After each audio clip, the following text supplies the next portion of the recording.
fils de Cham, Cush, Heth, Gaza. Ce sont là les fils de Cham. Genèse 10, versets 1 à 32. Salomon le Héthien. Deuxième livre de Samuel, chapitre 12, versets 9 à 24. Christ, Salomon, Christ. Matthieu, chapitre 1, versets 1 à 17. Gaza est fils de Cham, porteur du même sang héthien que le roi Salomon, qui est le père de Jésus le Christ. Et ils sont tous Cushites, ce qui veut dire noirs, éthiopiens, nègres, morts, Cushites, conformément à la définition de Jérémie 13, verset 23. Ceci est l'ouverture du premier sceau.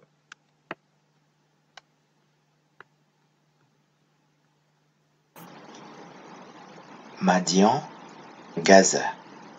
Livre des Juges, chapitre 6, versets 1 à 4. Éthiopie, Madian. Habakkuk, chapitre 3, verset 7.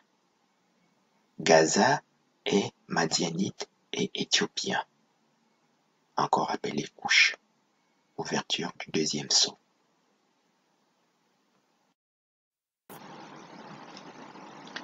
Fleuve d'Égypte, Gaza. Fleuve d'Égypte. Fleuve d'Égypte, Gaza. Fleuve d'Égypte. Josué, chapitre 15, versets 1 à 63. Fleuve d'Égypte, Jourdain, Jourdain, fleuve d'Égypte. Le même Josué, chapitre 15, versets 1 à 63. Madian, Jourdain. Livre des Juges, chapitre 6, verset 33. Gaza entoure le fleuve d'Égypte, qui est le Nil, et qui nous est aussi présenté dans le même Josué chapitre 15 comme étant le Jourdain, lequel Jourdain est madianite dans Juges chapitre 6, dans Juges chapitre 7 et dans Juges chapitre 8. Ouverture donc du troisième sceau.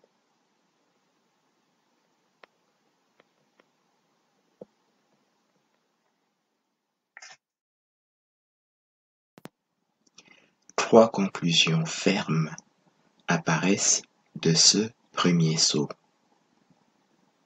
Premièrement, les Ismaélites de la Bible sont noirs parce qu'ils sont égyptiens. Genèse 16, versets 1 à 16. Agar l'Égyptienne enfanta Ismaël à Abraham. Et comme nous l'avons vu jusqu'ici, ces Ismaélites, ces Égyptiens sont donc noirs. En sorte que Ismaël, le fils d'Abraham, est noir. Ismaël, le fils d'Abraham, est aussi noir dans Cantique des Cantiques, chapitre 1, versets 5 à 6. La Sunamite, qui est donc une Éthiopienne, reine de Saba, dit à Salomon, « Je suis noir comme Salomon et comme Kédar. » Cantique des Cantiques, chapitre 1, versets 5 à 6. Kédar, c'est le deuxième fils d'Ismaël, qui est donc noir comme l'Éthiopienne, reine de Saba, qui est aussi noir comme Salomon, dans le même verset.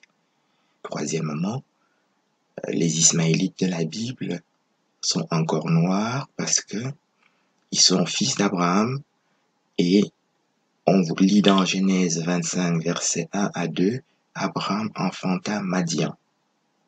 Genèse 25, verset 2, et Madian veut dire Éthiopie dans Habakkuk, verset 3, chapitre 3, verset 7.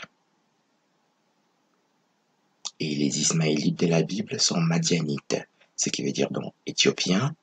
Ceci dans Genèse 37, versets 25 à 36. On dit Ismaël, madianite, madianite. Et encore dans Juges, chapitre 8, versets 22 à 26 et même 28. On dit à nouveau Ismaël, madianite, madianite. Donc les Ismaélites de la Bible sont noirs, au minimum à 3 reprises, en prenant les démonstrations les plus simples que nous venons de faire ici, en sorte que chacun peut se poser la question d'où viennent les Ismaélites d'aujourd'hui. C'est la première.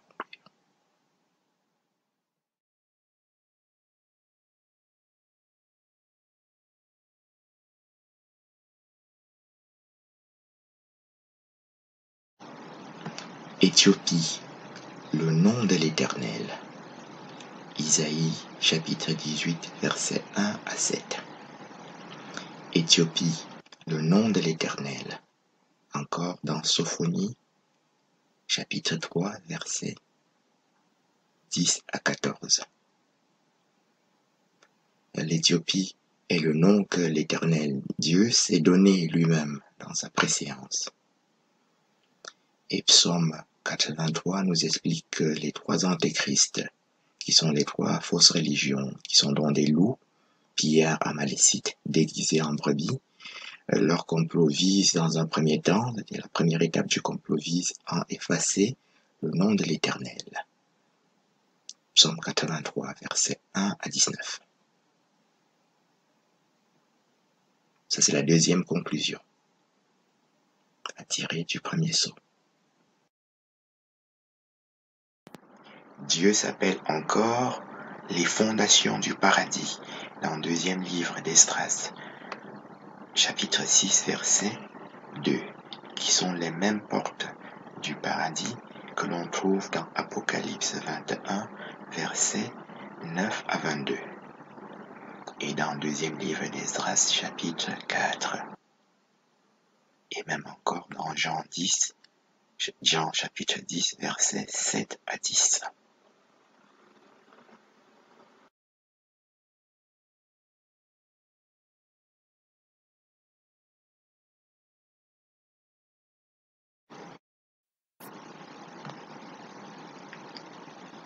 Kenya, Gaza.